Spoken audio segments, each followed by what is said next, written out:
Hello ladies and gentlemen, and welcome back to this video where I'm going to give you information on the IMF Digital Infrastructure Costing Estimator.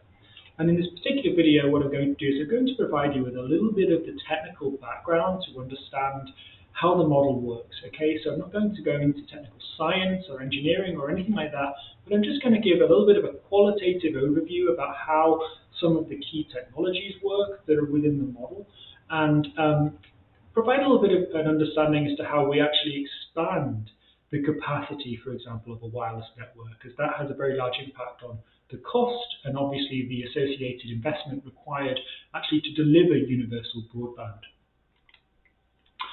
So you've all seen cell towers in the wild. So here's just one example of a rural cell tower. So this might actually be an off-grid cell tower that doesn't have a full local power supply. I can see that there's a generator there. It's a monopole with three guys, and essentially it's got a set of radio antennas, baseband units at the top, so that's all the radio access network components, okay? And essentially what we're going to try to do within the model is to cost up how many of these we actually need to build. So, what do we need to enable a cell tower?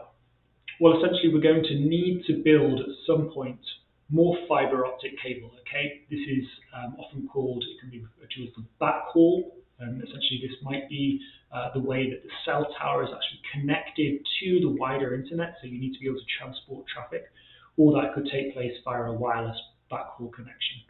But generally we're going to need more fiber. We're going to need more fiber to connect sites. We're going to need more fiber within cities to build urban metropolitan networks, but then also we're going to need more fiber to connect long-haul transit.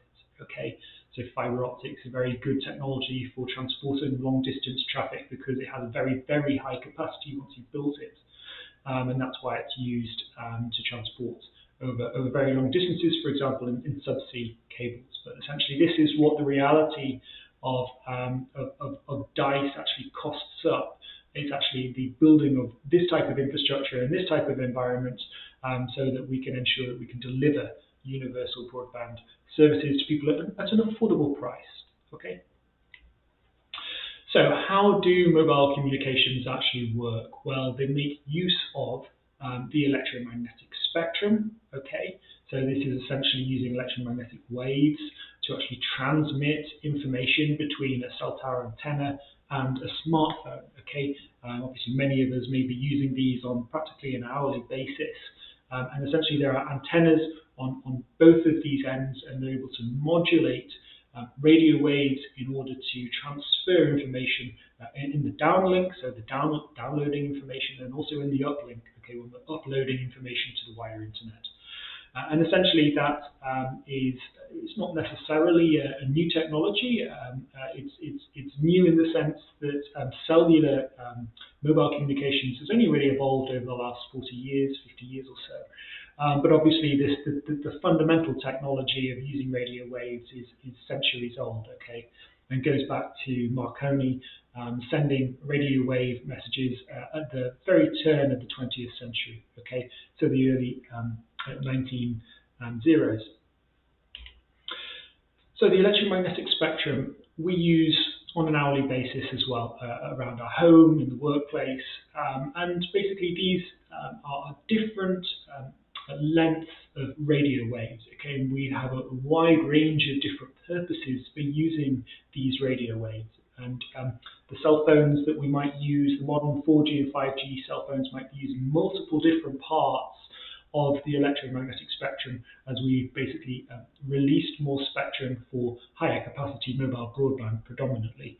But even just in your home, your Wi-Fi access point may also be using multiple different parts of the electromagnetic spectrum to transfer traffic. Okay. So we measure this in hertz, and essentially this is the number of times that a wave cycles per second. And I've just provided a little example of all the different sources of electromagnetic waves that we use ourselves. Okay, so from using radio through to using them in our microwave ovens to radar. There's a wide range of different sources for us using these in applications around our home. Okay. So I'm not going to go into the technical information too much, but essentially I just want you to understand that there are three ways for us to actually enhance the capacity of a mobile network. And that's important because the costs are highly tied to those upgrade options. Okay, so we can introduce a more efficient technology, so move from an earlier cellular generation to a more efficient, newer cellular generation. We could add more spectrum bandwidth to the technology. Don't worry, I'll go over these shortly, what all of this means. Or we could build more sites, okay? And that means basically we provide more dedicated capacity to each user. However, it's expensive to do all of these things. So the third option there is most definitely the most expensive option. The other two options are arguably cheaper, much cheaper than building sites, but obviously you have to pay for the spectrum license to get access to that. So I'm going to provide you with a little bit of an understanding of each of these three areas, just using the road transportation network as an example, because I feel that that's something which we all use on a daily basis, and therefore we can kind of get our head around how a road network may function. So when I talk about deploying a more efficient technology, that might take place on a base station. They might upgrade it from 3G to 4G or to 5G. And essentially what they could be doing there is increasing the spectral efficiency of that asset. Okay, so what that means is fitting more bits per hertz on a radio wave.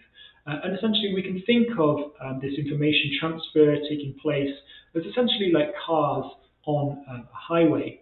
And what we're doing when we increase the efficiency, it's basically analogous to increasing the efficiency of vehicles passing through a highway. Okay, so the road stays the same width, but essentially what this is indicating here is that we might be able to move from a situation where we have 10 cars per minute going along this road to one where essentially we could end up with 20 cars per minute going along this road. Okay, because the distances between the cars have decreased, and therefore we're able to get more throughput across that, in this case, road, but obviously we're talking about a radio channel here, and therefore we're able to pass more information over it, and that provides a higher speed to the user. Okay, other options include basically adding more spectrum bandwidth. So if you're able to get more spectrum from the telecommunication regulator, then essentially this would be akin to actually building more lanes on our existing highways.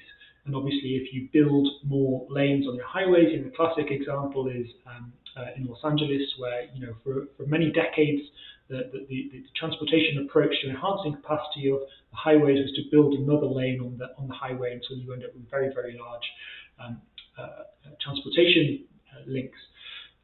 This is the same case with spectrum. Okay, so you add more spectrum, you can transfer more bits, that provides more capacity, and that provides a better user experience to users. Okay, so this is another reasonably cheap way to enhance the efficiency of the network. I guess it depends how expensive the spectrum license is being priced by the telecommunication regulator. And then finally, the third option is basically to build more sites. So that's a bit like building more roads. Okay, imagine if you had more links, a higher density per square kilometer of road. And essentially that would mean that cars are able to go between different locations in a more efficient way, and it means that you have fewer cars piling onto main arterial routes where essentially you have lots of congestion.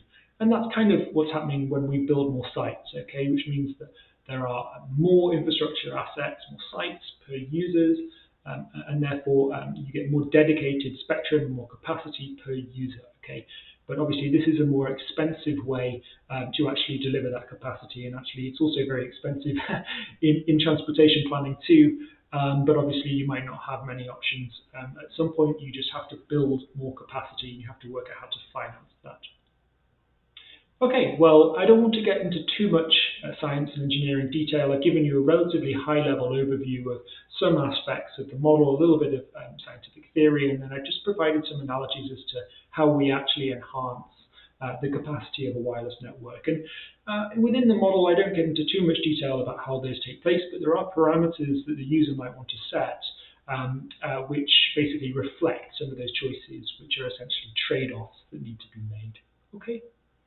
Thank you very much for tuning in today, and I'll see you in the next video where we're going to get into some of the more technical aspects of the model. Okay, so I'm going to basically go through each of the worksheet pages within the workbook of the DICE model, and we're going to be able to look at all the different parameters that might be able to be changed, but also look at the results and the final product that's being produced. So thank you for tuning in. Goodbye.